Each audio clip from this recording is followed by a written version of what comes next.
Assalamualaikum warahmatullahi wabarakatuh.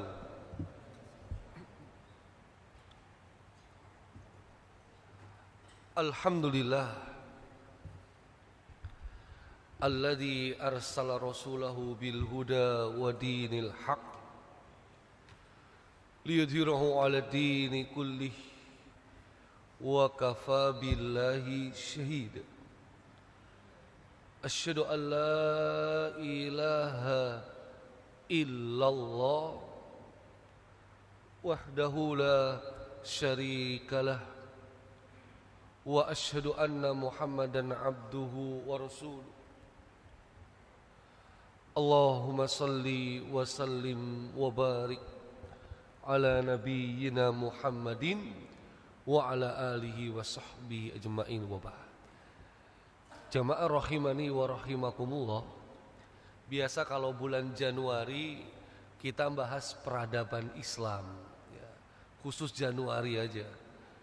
Kalau bulan-bulan lain kita lanjutkan sirah nabawiyah kita. Ya, ini memang masih terkait lah karena sejarah umat Islam. Nah, khusus dalam bulan ini biasanya kalau Januari kita bahas Andalus ya.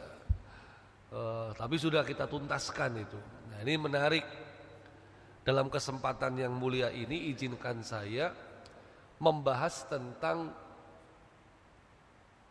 dinasti ya, kerajaan atau ya kita mau sebut kekhilafahan begitu Pak ya. Intinya tuh kepemimpinan begitu ya. Kekhilafahan Umayyah gitu ya, atau Umayyah ya. Nggak lama-lama Pak, cuman 100 tahun usianya, tapi bisa hancur, bisa runtuh lah. Itu kenapa ya. Jadi para jamaah kita coba nih, kalau kita mengingat ya, konsep kepemimpinan Islam itu ya, urut-urutannya itu setelah Rasulullah Shallallahu Alaihi Wasallam wafat ya, urut-urutannya itu adalah Khulafaur Rasyidin. Nah ini kan ya, Khulafaur Rasyidin, Abu Bakar, Umar, Utsman, Ali ya, ada 4 ini ya. Kemudian dari Ali ke anaknya Hasan. Nah, Abu Bakar, Umar, Utsman, Ali. Nah, setelah 4 ini, 5 ya, yang disebut para ulama khilafah Rasyidah gitu ya. Sebuah sistem kepemimpinan yang mendapatkan petunjuk dari Allah yang sesuai dengan kepemimpinannya itu sesuai dengan metode kenabian begitulah ya. Nah, setelah ini itu bergeser yaitu ke kekhilafahan Muawiyah. Nah, ini ya, Muawiyah atau disebut Umayyah atau Umayyah. Nah, itu Pak. Ya. Nanti khilafah Umayyah ganti lagi Abbasiyah. Nah, nanti Abbasiyah ganti lagi Utsmaniyah. Nah, ini dia. Baru sampai Utsmaniyah itu terakhir 1924 Masehi. Jadi 100 tahun yang lalu. Nah, sejak kepemimpinan Utsmaniyah ini runtuh, maka kemudian umat Islam itu jadi negara bangsa seperti ini. Kalau dulu satu kepemimpinan untuk umat Islam seluruh dunia. Jadi kepemimpinan global para jamaah ya. Tapi kita nggak bahas Utsmaniyah, kita nggak bahas Abbasiyah ya. Kita bahas Muawiyah dulu Pak. Nah ini dia ya. Kita bahas Muawiyah dulu. Nah, di tahun depan kalau ada usia baru bahas Abbasiyah, baru bahas Utsmaniyah. Nah, karena kita fokus kepada sirah nabawiyah. Nah, jadi ceritanya pertama kali adalah setelah Khalifah Ali wafat ya, itu kepemimpinan kemudian diamanai, dipegang oleh anaknya namanya Hasan. Tapi nggak lama-lama para jemaah, nggak lama-lama. Ya. Hasan ini menjabat itu cuma 6 bulan, 6 bulan aja, Pak. 6 bulan aja, 6 bulan. Ya. Jadi nggak lama-lama. Jadi Abu Bakar, Umar, Utsman, Ali yang paling lama cuma Umar, sekitar 12-an tahun. Hasan ini yang paling sedikit, ya. Yang paling sebentar, cuma 6 bulan. Nah, kenapa? Nah, ini menarik kan? Ya, kenapa? Jadi karena kalau para jamaah sempat mengingat, dari Abu Bakar ke Umar itu nggak ada konflik. Dari Umar ke Utsman itu sudah nggak ada konflik, tapi udah mulai tumbuh. Dari Utsman ke Ali ini baru konflik, berdarah-darah, Pak. Para sahabat saling membunuh. Ya. Nah, dari Ali ke Hasan ini sudah agak diredam, makanya Hasan kemudian mengedepankan kemaslahatan orang banyak. Hasan memutuskan mundur. Bukan cuma mundur, Pak, tetapi tangguk kepemimpinannya itu diberikan kepada Muawiyah. Nah, karena dulu bapaknya Ali itu konfliknya sama Muawiyah. Sesama sahabat saling bunuh-membunuh, bayangkan. Ya. Nah, begitu Ali wafat dibunuh oleh pemberontak, ya, Islam, agamanya Islam, pemberontak. Maka Hasan menjabat 6 bulan, dikasih kekuasaan itu ke seteru ayahnya. Makanya Hasan ini, ya, tahun ini dikenal sebagai Amul Jamaah, tahun persatuannya umat Islam. Yang sebelumnya sejak terbunuhnya Khalifah Utsman dan terpilihnya Khalifah Ali itu banyak sekali perpecahan. Nah, di sini jamaah yang dimuliakan oleh Allah Subhanahu wa taala, hikmahnya apa kok Hasan mundur? Satu, membenarkan sabda Nabi. Jadi ada keterangan dari Rasulullah SAW bahwa kekhilafahan Rasidah, ya, itu kekhilafahan Rasidah itu cuma 30 tahun, cuma 30 tahun. Makanya pas, Pak, kalau Hasan ini 6 bulan dia mundur, ya, 6 bulan dia mundur itu pas banget, ya.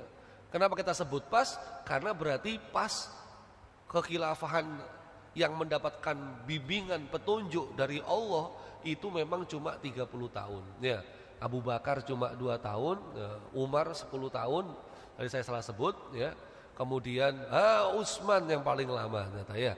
Utsman 12 tahun, Ali 5 tahun, anaknya cuma 6 bulan. Jadi 632 ke 661 genap kurang lebih 30 tahun. Nah, jadi Hasan membenarkan sabda Nabi. Yang kedua, Hasan itu membenarkan sabda Nabi SAW yang lain, ya, bahwa Rasulullah SAW itu pernah bersabda, ya, ketika kepada cucunya itu, ya, wala'allahu an yusliha bihi baina fi'ataini minal muslimin.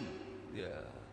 Semoga Allah mendamaikan dengannya, dengan Hasan ini, fi'atain, 2 kelompok minal muslimin, dari kalangan kaum muslimin. Jadi beneran, Pak, ya.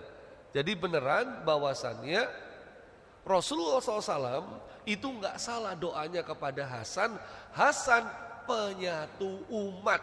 Dulu Ali sama Muawiyah perang berdarah-darah gara-gara kekuasaan, tapi sekarang Hasan mendamaikan. Nah, itu yang pertama. Jadi kemuliaannya Hasan ini yang bersedia menanggalkan kekuasaan, ya, bukan karena dia minder, bukan karena dia merasa hina, bukan, ya, tapi berharap ridho Allah supaya darah kaum muslimin tidak tertumpah. Jadi Hasan itu lebih mendahulukan kemaslahatan umat Islam di atas kepentingan pribadi, ya.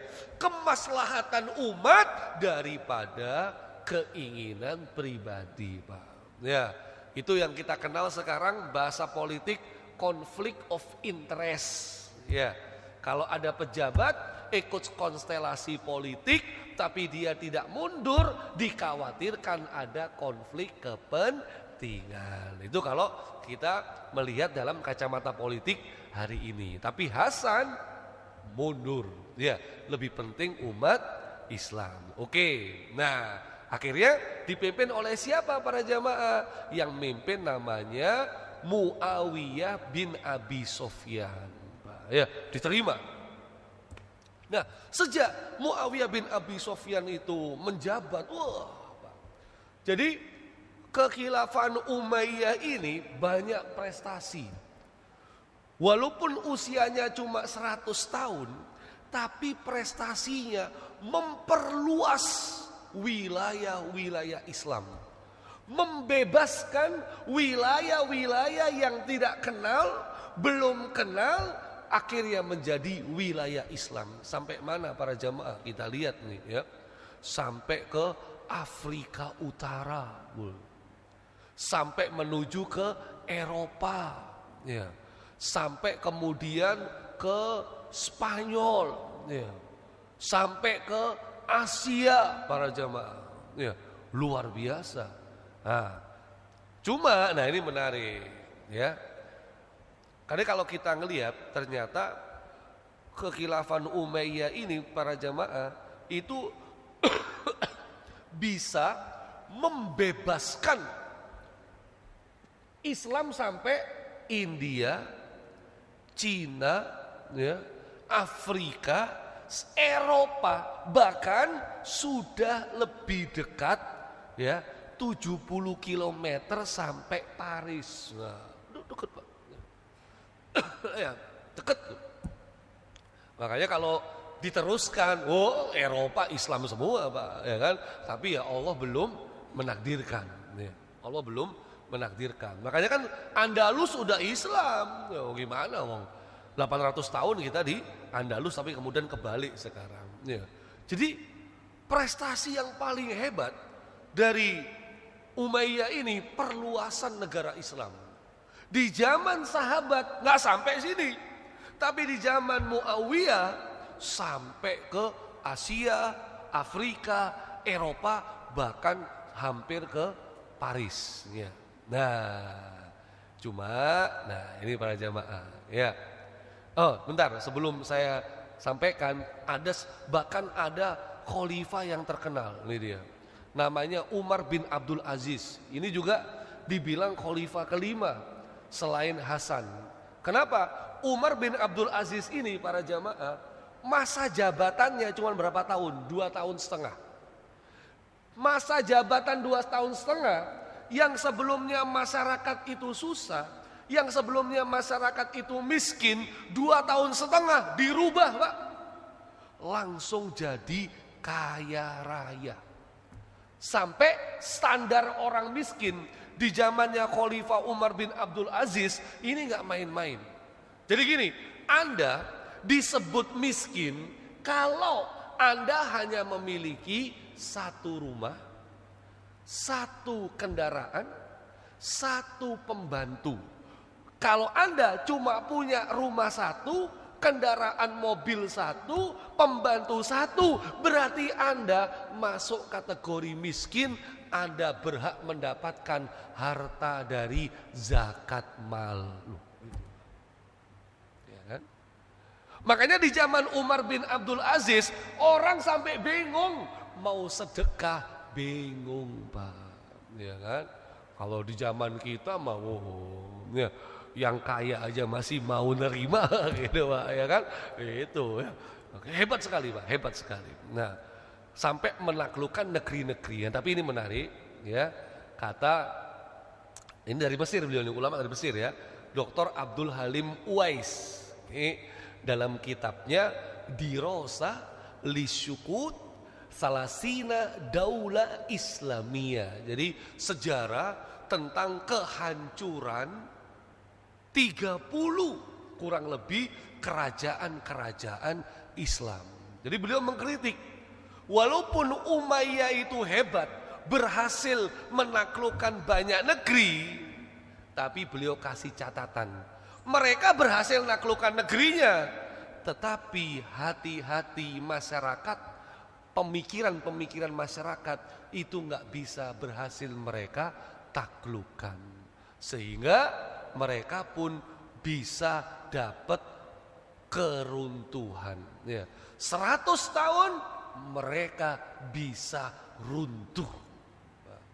Nah ini pertanyaannya kan, kenapa mereka bisa runtuh padahal mereka hebat? Dalam kitab ini beliau membahas 5 alasan. Nah waktu saya kurang 10-15 menit Pak. Mudah-mudahan 5 alasan ini jadi pelajaran. Jadi para jamaah, kalau kita membahas ini bukan berarti kita sedang membahas kondisi sekarang, enggak. Ya, bukan menyerang yang kondisi sekarang, enggak juga. Ya, yang kita bahas ini adalah pembelajaran dari sejarah. Ya, karena sejarah itu at-tarikh yuridu nafsahu. Sejarah itu mengulangi dirinya sendiri. Artinya kita belajar dari sejarah supaya kita tidak mengalami nasib seperti Umayyah begitu. Supaya kita bisa memberikan pertahanan gitu, ya.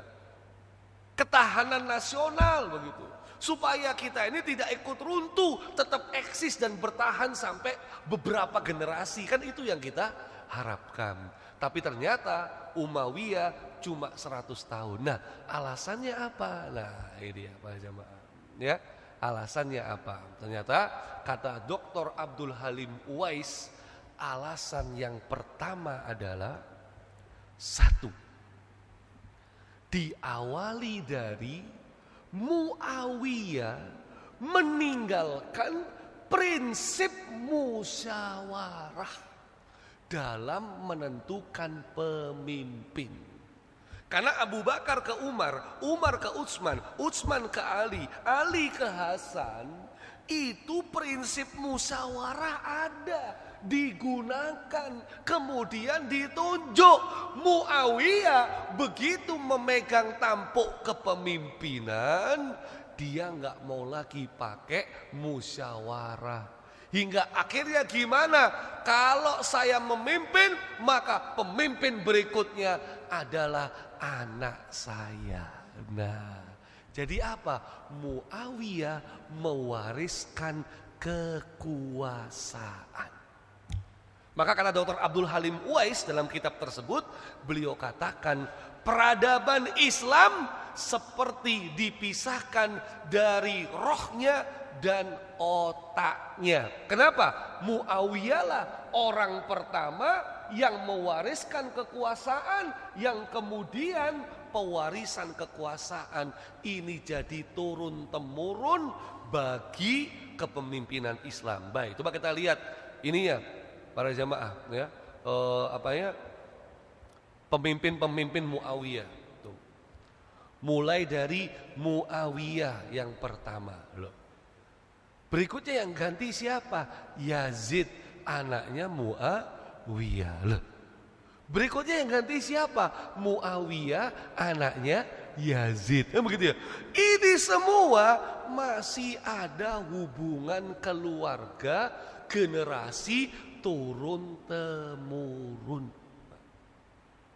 Jadi kalau tidak ada keturunan raja, tidak ada keturunan pemimpin, rakyat biasa saja, dia tidak punya kesempatan untuk memimpin. Kenapa? Karena Muawiyah melakukan kekeliruan yang kemudian diadopsi untuk kepemimpinan Islam berikutnya, Pak. Sehingga kita ngelihat, Pak, Marwan bin Muhammad ini, kenapa dia kemudian bisa runtuh? Dibunuh, Pak. Dibunuh. Yang bunuh itu siapa? Abul Abbas namanya. Abul Abbas As-Saffah. Pak. Dia nggak mau dengan model kepemimpinan yang cuma diwariskan. Umat Islam yang bukan anggota keluarga nggak punya peluang dong, begitu. Maka Abul Abbas As-Saffah memberontak hingga akhirnya apa? Abul Abbas As-Saffah ini para jamaah ya, dia membunuh Marwan bin Muhammad sehingga kepemimpinan umat Islam berpindah dari Umayyah ganti ke Abul Abbas, sehingga namanya dinasti kekhilafahan Abbasiyah. Nah, penerusnya siapa? Podo ae, anaknya, cucunya, cicitnya, turun temurun, Mbak. Ya. Lah, kok bisa ganti ke Utsmaniyah? Nah, nanti kita bahas sendiri, Pak. Ya, karena kita fokus ke Muawiyah ini dulu, Mbak. Ya, kita fokus ke Muawiyah. Waktu saya kurang 5 menit, 10 menit Pak ya. Baik. Ini yang pertama, faktor pertama. Ya. Kenapa dinasti Umayyah yang hebat runtuh? Menghilangkan prinsip musyawarah dalam menentukan kepemimpinan, malah Muawiyah mewariskan kekuasaan dari bapak kepada anak, dan itu kemudian diadopsi sampai ke kepemimpinan berikutnya. Bahkan sekarang kita mengenal kerajaan, sistem kepemimpinan kerajaan atau sifatnya monarki, dan itulah yang diadopsi oleh negara-negara Arab hari ini. Rata-rata kalau bapaknya raja berikut pasti anaknya, raja berikutnya pasti anaknya lagi. Itu rata-rata di negara Arab. Ya. Kalau di Indonesia enggak. Ya, kita pakai demokrasi. Ya. Walaupun kadang-kadang rasanya kayak monarki dinasti gitu Pak ya, rasanya Pak. Yang kedua, kenapa kekhilafahan Umayyah bisa hancur Pak? Ternyata para jamaah ya, faktor yang kedua adalah mereka terkena fanatisme kebangsaan. Jadi karena Muawiyah ini orang Arab ya, dan perluasan sudah sampai Eropa, Afrika, Asia.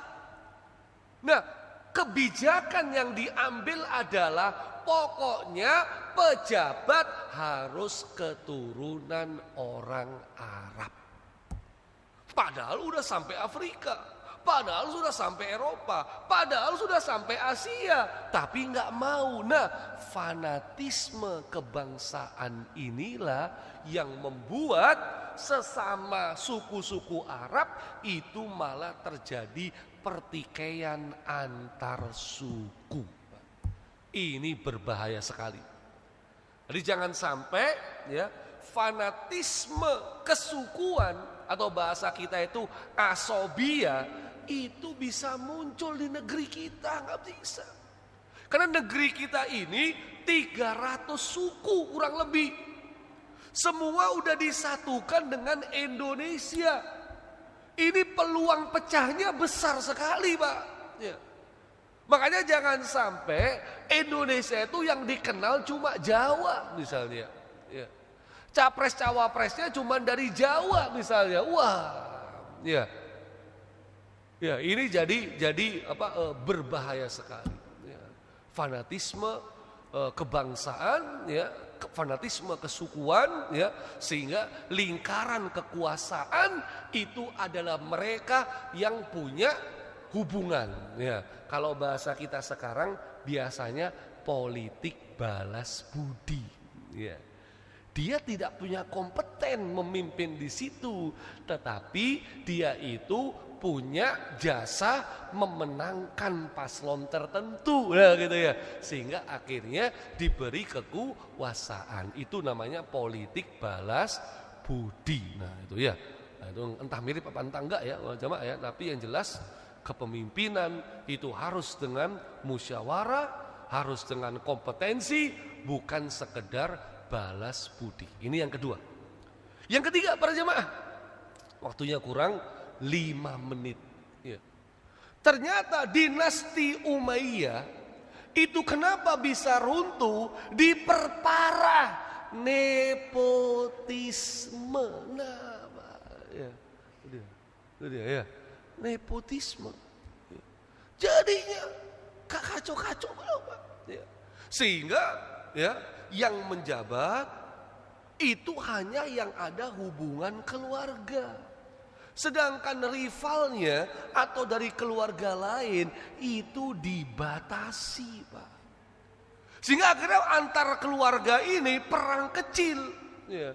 Mereka perang sendiri supaya untuk merebut kekuasaan. Nah, ini cikal bakal runtuh para jemaah. Ya. Jadi nepotisme itu bisa berbahaya. Ya. Karena mentang-mentang ada ordal, nah bahasa kita sekarang orang dalam, yang itu masih ada hubungan keluarga, bisa memuluskan posisi, bisa melanggengkan pencalonan misalnya para jemaah. Ya, wah ini bahaya sekali Pak, nepotisme itu. Ya. Nah, yang keempat, yang terakhir ya kita waktu udah mencapai habis. Saya janji 5, tapi 4 aja udah cukup Pak untuk pelajaran bagi kita dalam kesempatan ini, dinasti Umayyah. Yang keempat Pak, ternyata pemimpin-pemimpin Umayyah ini gak mikirin umat, gak mikirin rakyat, yang dipikirin dirinya sendiri. Hingga akhirnya gimana? Masa-masa negara Umayyah, para pejabat banyak membangun semacam kastil atau istana di luar kota. Sehingga mereka memilih menetap di sana jauh dari keramaian masyarakat. Mereka tidak turun ke masyarakat, turunnya waktu kampanye doang. Wah, kalau itu mah ya. Begitu udah jadi udah lupa Pak. Yang ini enggak. Ya. Mereka menjabat, mereka kemudian melupakan umat, melupakan rakyat, sibuk membangun kekuasaan, kerajaan, kekayaannya sendiri, ya. Suara umat, suara rakyat tidak didengar. Ya. Baru-baru ini ada salah satu artis, ya, mangkel marah-marah karena pajak hiburan itu dinaikkan sampai 40% sampai 70%. Jejak rekam digitalnya, artis ini turut mendukung, mengendorse undang-undang yang sekarang dia permasalahkan. Nah itu ya. Ya. Jadi memang kita harus cerdas ya.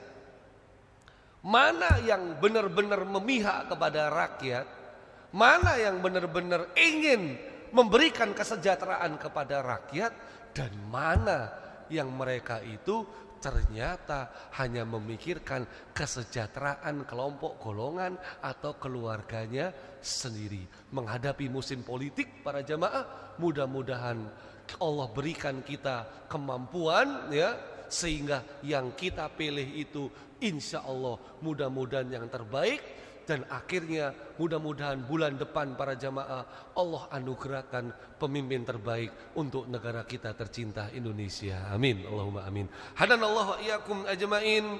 Wassallallahu ala nabiyyina Muhammadin wa ala alihi wasallam. Wa akhiru da'wana anil hamdulillahirabbil alamin. Wa lakum minkum. Assalamualaikum warahmatullahi wabarakatuh.